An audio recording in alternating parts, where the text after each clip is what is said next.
आप देख रहे हैं आहट।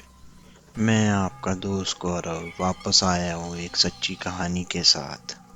तो चलिए बढ़ते हैं आज की कहानी की ओर। एक बार की बात है, एक लड़की थी जिसका नाम सारिका था। सारिका 15 साल की लड़की है जो छुट्टियों में अपने गांव दादा दादी के घर घूमने जाती है।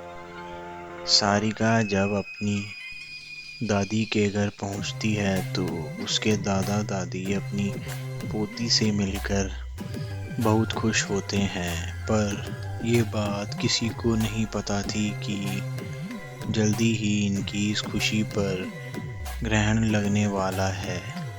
सारिका का कुछ दिन तो उसके गांव में बहुत अच्छे से बीता। फिर एक दिन सारिका अपने सहेलियों के साथ गांव के बगीचे में खेल रही थी।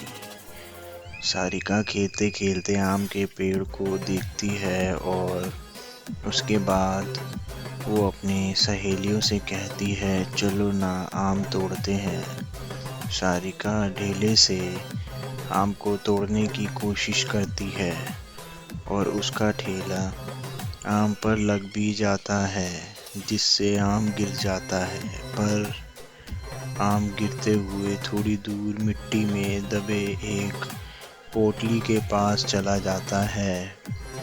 सारिका जब आम लेने वहां पहुंचती है तो उसे पोटली का थोड़ा हिस्सा उसे दिखाई देता है।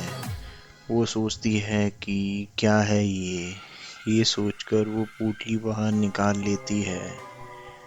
उस पोटली को खोलकर देखती है तो उसे उसमें कंगन मिलते हैं जो बहुत पुराने दिख रहे होते हैं।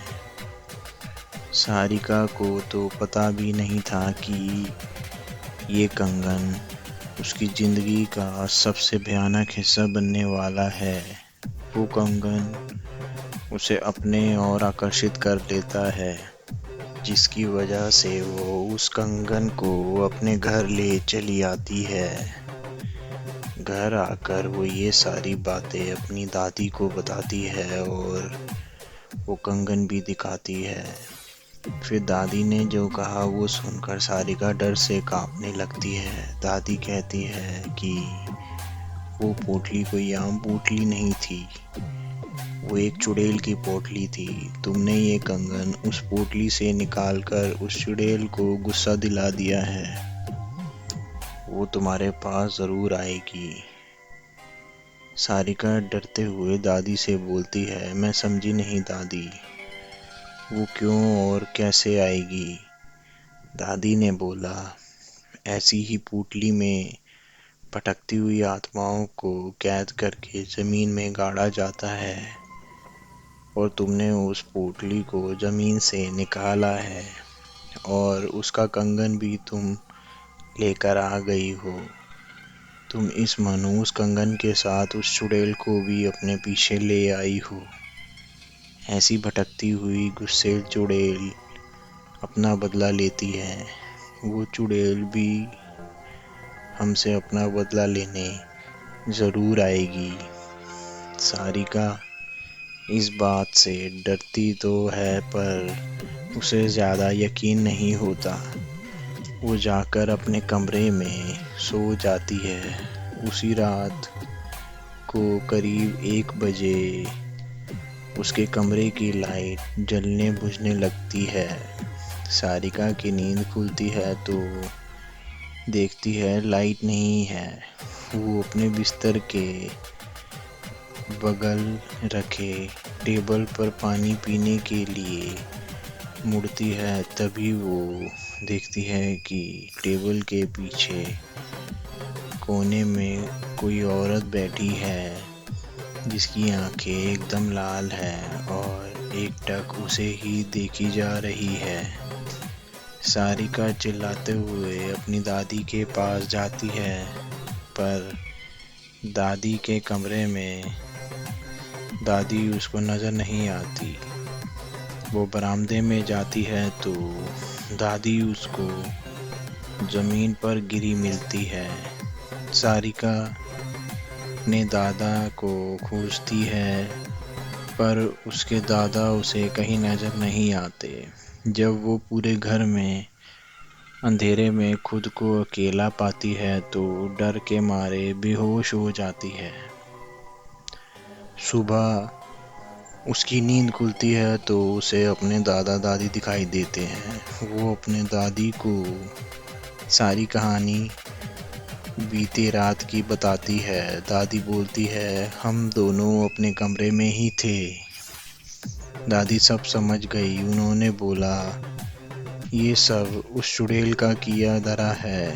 वो कंगन उस पोटली में वापस रखना होगा, वरना वो यहाँ से नहीं जाएगी। सारिका बोलती है, चलो ना दादी, अभी कंगन रख आते हैं। दादी बोलती है, नहीं, उस चुड़ैल से पीछा छुड़ाना है तो तुम्हें अकेले ही, वो भी रात में जाकर उस कंगन को वहाँ रखना होगा, क्योंकि वो तुम्हारे पीछे है। सारिका हिम्मत करके कहती है, ठीक है, मैं जाऊंगी। दादी ने बोला, ये सब वो चुड़ैल इतनी आसानी से नहीं करने देगी। इसलिए दादी ने उसे रात में जाने से पहले एक मंत्रों से युक्त ताबीज उसके हाथ पर बांध देती है।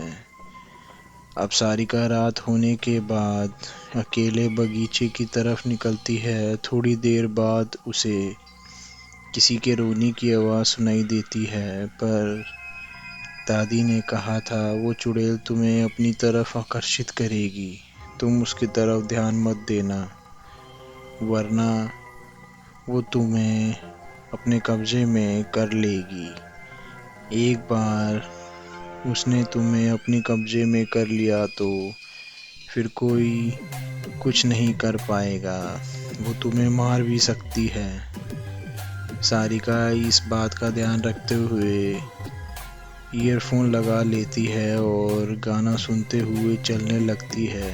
तभी कुछ दूर जाने पर उसका मोबाइल काम करना बंद कर देता है। फिर भी वो चलती रहती है और पोटली के पास पहुंच जाती है। तभी उसे महसूस होता है कि पीछे कोई खड़ा है, पर दादी ने कहा था उसकी तरफ मत देखना, तो वो नहीं देखती है और डर की वजह से वो पसीने से लथपथ हो जाती है। फिर भी वो हिम्मत करते हुए उस पोटली को खोलकर उसमें कंगन रखती है और ज़मीन में गाड़ देती है और आँख बंद करके बहुत तेज़ी से वहाँ से भागती है। सीधा अपने घर आकर ही रुकती है। चुड़ैल से तो उसका पीछा छूट जाता है, पर वो इतनी डर चुकी है कि दूसरे दिन ही वापस शहर अपने मम्मी पापा के पास चली जाती है। सारिका की ज़िंदगी का वो खौफनाक हिस्सा जिससे वो आज भी सोचकर डर जाती है। ये थी मेरी आज की कहानी। मैं आपका दोस्त गौरव वापस आऊँगा एक और सच्ची कहानी के साथ।